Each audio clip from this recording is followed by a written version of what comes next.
Hi folks, I did a comparison video some time ago which looked at the first 6 of my games, which happened to all be war games. And that video proved to be quite popular actually. In fact, it's my most watched video. I think it's at the time of making this one, that one has about 6,500 views. So it's obviously helpful. I think people quite like that. Now that I've published 11 games, I think it's probably time I did another one. Plus it's, at the moment, in fact today is the 22nd of December 2022. I published my first game, which is the Fields of Normandy, back in January of this year. So it's also kind of a review, I guess, of 2022 and what I've managed to do in that time. Because there are 11, it's getting to the stage now where it's difficult for me to just say start at the beginning and work your way through. Although that's still in terms of date order, and you can they're available on Amazon, and when you look at Amazon it tells you when they were published, so you can sort of see that from there, the order they were published in. That is still not a bad way to go if that's what you want to do. But what I would say is, they're all very accessible. Some are a little more complex than others, but they're still not complicated games or complex games that they're difficult to play or difficult to understand or anything like that. So to that extent, it doesn't really matter where you start, and the choice is yours. And I often say, just sort of pick the theme that appeals to you most. I've got there's quite a range of themes now that I have, and there are more coming in the future, so that will be ever expanding. Yeah, I'm delighted to see that many people do buy them all, or more than one, and that's obviously that's brilliant. So thanks very much to anyone who's bought one or more of my games. That's great. Thanks for your support. So what I'm going to do here then, I think, is try to sort of put some sense into this for people who haven't played one of my games before, maybe just looking for a place to start or just an understanding of what they're about. So as I say, the first one was the Fields of Normandy. So let's just start with that one very quickly, and let me just give you a flavour for how these books look and how they work. So this is slightly smaller than all the others actually, but it still works the same. So as a general rule, my books contain the rules, the table of contents. Then you get the rules, which usually take up the first kind of it varies. The most simple couple I've got probably have rules of 6, 7, 8 pages. Others have rules getting on towards 25. So somewhere in that zone. Most of them are sort of 15, I guess, to 20. So this one has 15, 16 pages of rules. And then what tends to happen is you get the games themselves, or the game itself, and that usually consists of 2 pages, which you open out the book in that way. You have the playing surface or board or map or whatever on the right hand side, and on the left hand side you have the charts and some of the key rules that you need to play the game. And certainly as my books have developed, this left hand page has become a little bit more compact or full than this example, but generally everything you need to play is on the left hand side. Once you've read through the rules once, maybe twice, you're going to have the information here to play, so it's nice and simple. The good thing about Fields of Normandy as a starter, particularly for people who are new to war games or solo games or whatever, is that it builds up. So you can see the first map is very straightforward, and that builds up through the first half dozen or so to map 7, which then you can see is that sort of scale, much more complicated, more going on, and then it stays at that sort of scale for the rest of the 9 or so, and there are 15 missions in this book. So the first few are very quick playing, very easy. Then the later ones can take anything up to sort of 40 minutes to an hour maybe sometimes to play these games, and they're very replayable. All my books, I think, are very replayable. There's often a bit of random setup, there's lots of things that happen during the game, quite a bit of dice rolling going on, but you always feel, I hope, that you're in control to some degree of what's happening there. And there's plenty of strategy, tactics, and decision making, most importantly for me in my games. I do like to have the player making decisions rather than just kind of rolling dice against charts and seeing what happens, sort of thing. So these type of games are very much traditional hex and counter games. So you get counters in the back of the books. Virtually all my games come with counters, so it's fairly simple for this one. Some of the others are more detailed. Later on we'll have a look. And the idea is you can cut that out or download it from Board Game Geek, mount it onto some card, cut the counters out, and you're sort of ready to go. Alternatively, you could use cubes or meeples and that kind of thing. I've got a set here of sort of wooden cubes and so on, which I use for some of my games. Nice and easy to do, so you just sort of throw them on here and move them around and stuff. Different colours meaning different things. I've also made up counters for obviously all my games, which are in this tray here. So lots of different types and some others elsewhere. But some I've mounted on just normal sort of corrugated cardboard, and others I've mounted on sort of slightly better quality card, as maybe a millimetre or so thick. And I've done videos on my channel about making counters for my books, so you can have a look at those to see how that's done. It's the games themselves, lots of decisions, lots of things to think about, very replayable, and so on. So let's talk about how we might arrange these and put them into some kind of sense or order or whatever. I think that, and this is not in date release order, as I say, that's a perfectly decent way of going if you want to. And in particular, I would say, if you've got no particular preference, then Fields of Normandy is a good a place to start as any. The book that probably goes with that book, it's not really a sequel. It's certainly not the same game. None of my books are the same game, but it is similar in style, in that you are manoeuvring units around a hex map. Again, you've got the charts and so on the left-hand page there. You're manoeuvring units around, but this time you are dealing very much with armour, so tanks and so on, rather than in the Fields of Normandy, which is more is almost entirely infantry based. So the rules are similar but not the same, and in fact they're quite different actually, but they have a similar kind of flavour to them in how they play, in that, as I say, you are progressing through these maps and uncovering enemy units on these question marks and then having to deal with them tactically using all kinds of different tactics. Rules will help you to appreciate support and flanking and using cover and all that kind of stuff. So they're a pair that kind of go together. If you enjoy Fields of Normandy, you'll probably enjoy, dare I say it, the race to Bastogne. Right?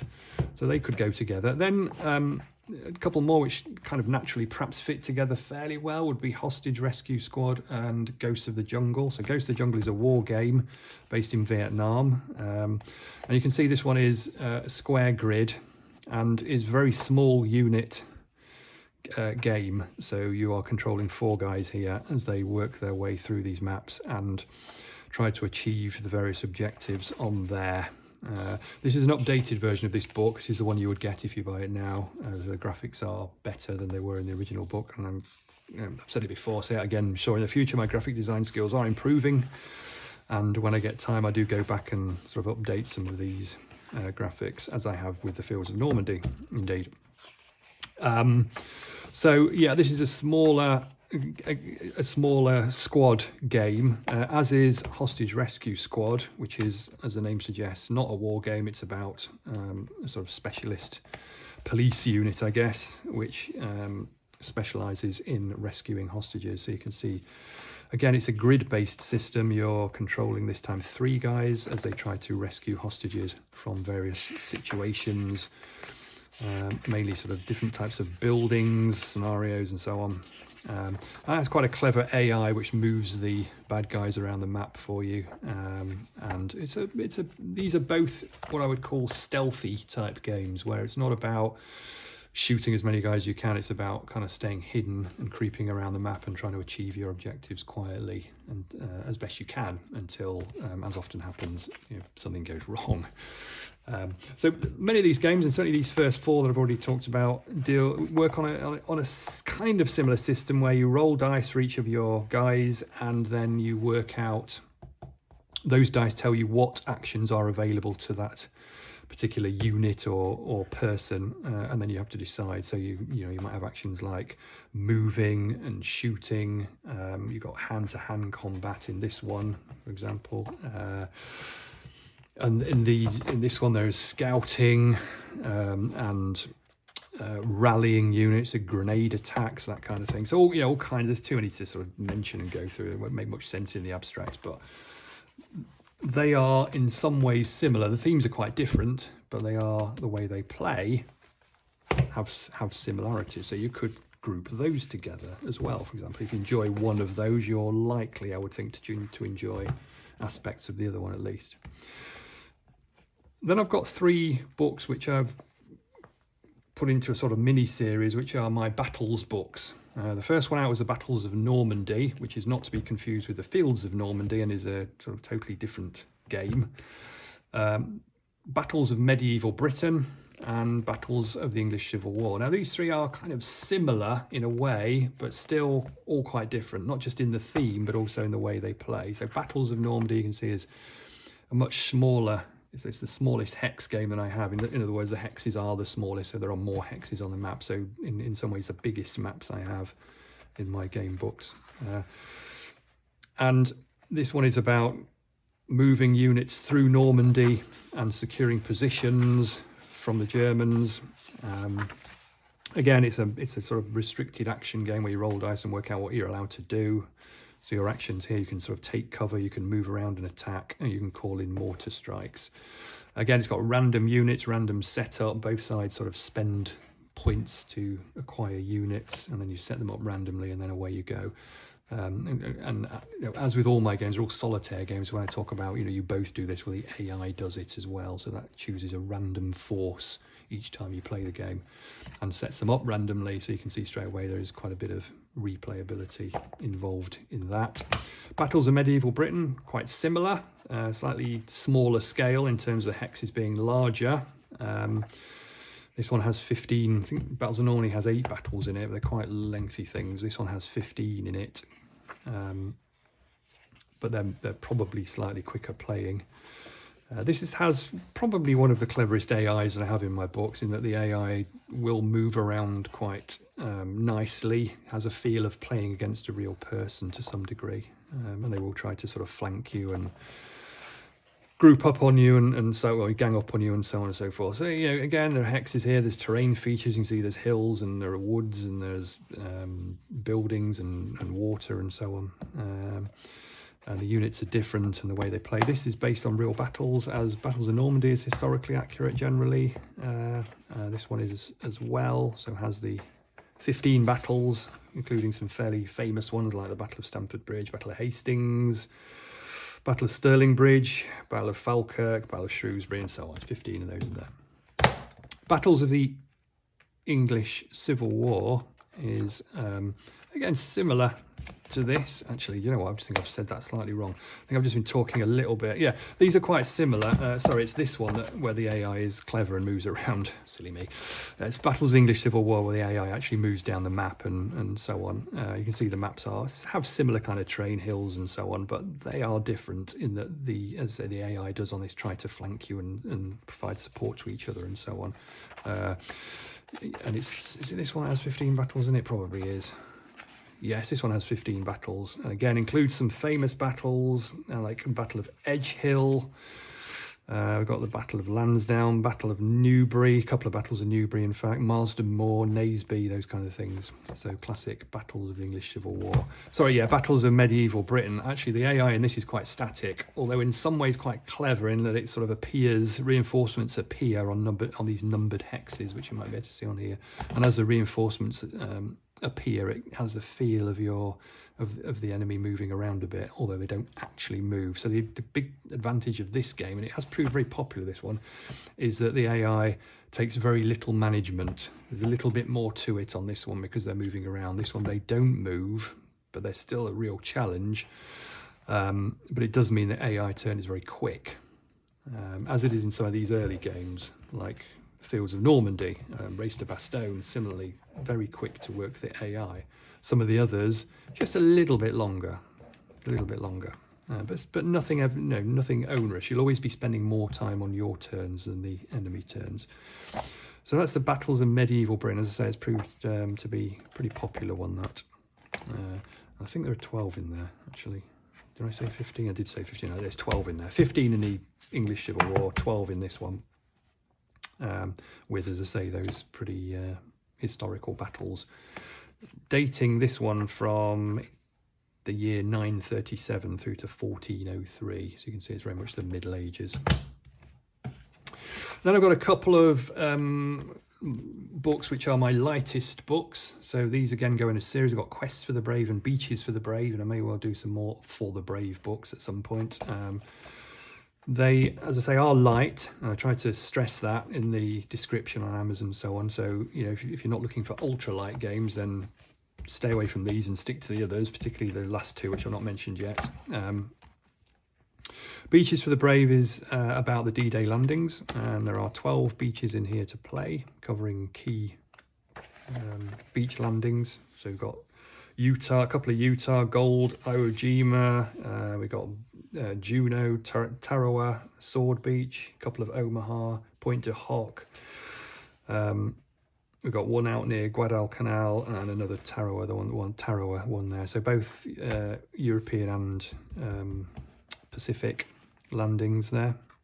But this is a sort of on the rails, not on the rails, is that right? It's sort of on a track dice allocation game. So you roll a bunch of dice for your guys, and then you have to allocate a dice to each one, and then you move them up according to the dice allocated to them. And there are other actions you can take depending on the combination of dice. So you have to use the dice roll that you get as best you can and efficiently and effectively as you can. And your objective is to clear the bunkers or bunker at the top of the particular beach that you are playing on. And there are positions where you can fire and positions where you can throw grenades and all sorts of stuff. So it is light. It takes about 10-15 minutes max to play, but again, highly replayable, quite difficult, which I think adds to the replayability. In fact, all my games are quite difficult to win, which I think is essential in a solo game, because it just makes you want to come back and try again.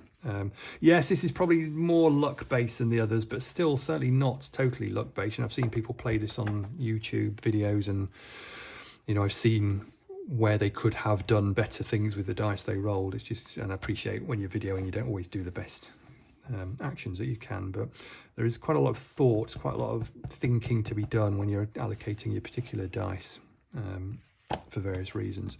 So that's Beaches for the Brave, and Quest for the Brave is the same game system, but developed in a fantasy setting. You can see the graphics are much more up to date, or much more much brighter, more colourful, better, I guess, in a way. And there's more variety in here. It's not always just 6 tracks going up the page. That often is the case, but not always. There's quite a lot of different variety in this one. But it's a similar kind of game. There's more varied actions you can do depending on the particular quest with the dice that you roll. So the instructions for each one is different, whereas Beaches for the Brave, the instructions are all the same, although the maps themselves, the beaches themselves are different, of course. Whereas here you've got different quests and some different instructions as well, different options. So there's more variety in there. And that's, I think there are 12 in there again, same as there were in Beaches. Yeah, 12 of those. More varied, depends whether you're into a fantasy kind of setting or not. Then I've got a couple that kind of just stand on their own, I think. Got Assault on Vimy Ridge, which is quite a sort of particular battle, which is not something I've really done in the others. It focuses on one battle, which is the battle for Vimy Ridge, and the Assault on Vimy Ridge is what I've called it here. And this is Canadian forces in World War One finding a way to conquer this ridge in France, and to push the Germans back off the ridge. This is a campaign game as well, so there are 4 campaigns of 3 missions or maps each.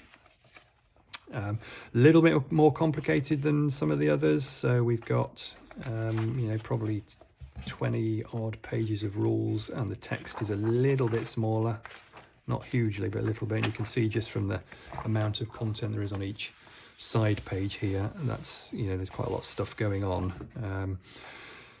AI does a lot. The AI will move, it will fire back, it will unpin itself, all kinds of stuff. It will snipe you, it will do all sorts of stuff from there, call in artillery fire and so on.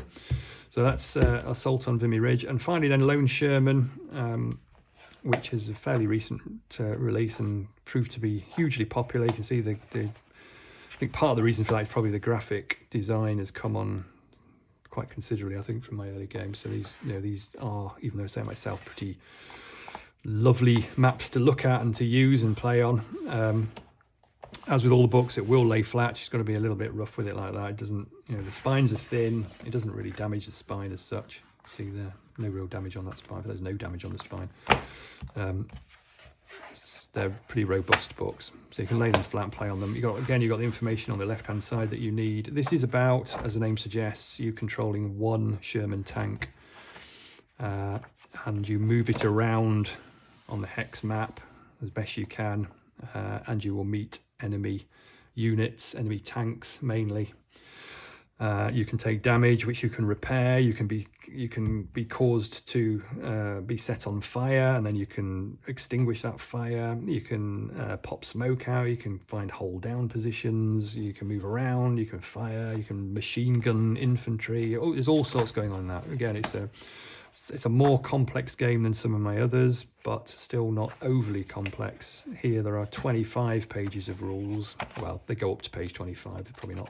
Doesn't start on page 1, but yeah, so maybe 22 pages of rules, something like that.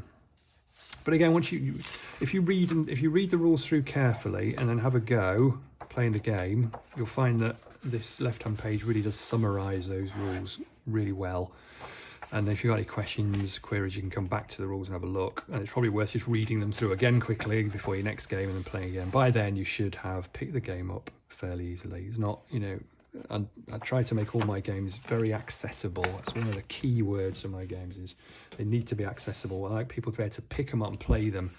These are not the sort of games I hope that people are leaving on their shelves because, they kind of look at that massive box and that great big thick rule book and all those hundreds of thousands of pieces and think, I just can't face that today. These, you can, some to a greater degree than others, but generally you can pick them up, you can read them in, half an hour or so, and then you can be at it and playing very quickly.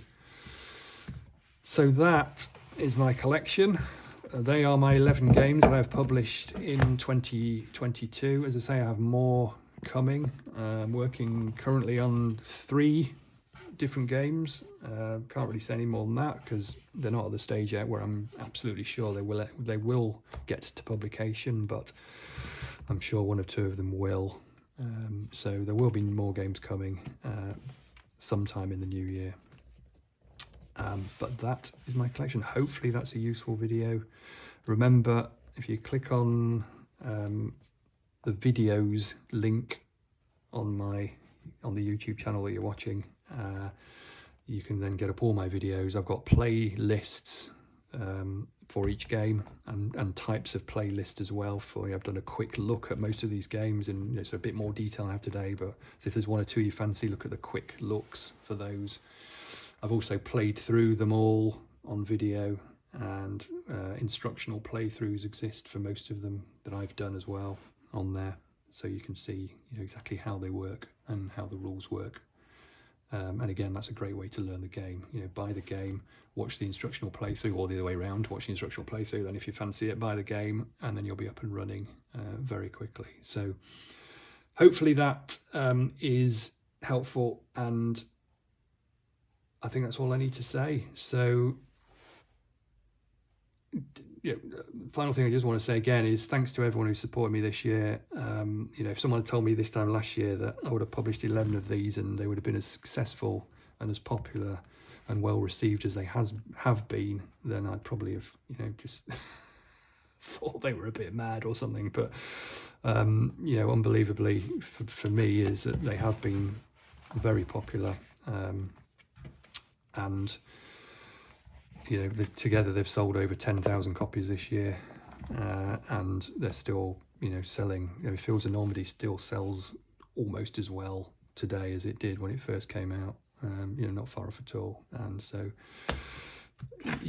that's just great. So thanks very much, guys, to anyone who bought one of my books, and thank you if you haven't and you are thinking of buying one. And thanks for watching the video. Thanks very much, guys. Cheers.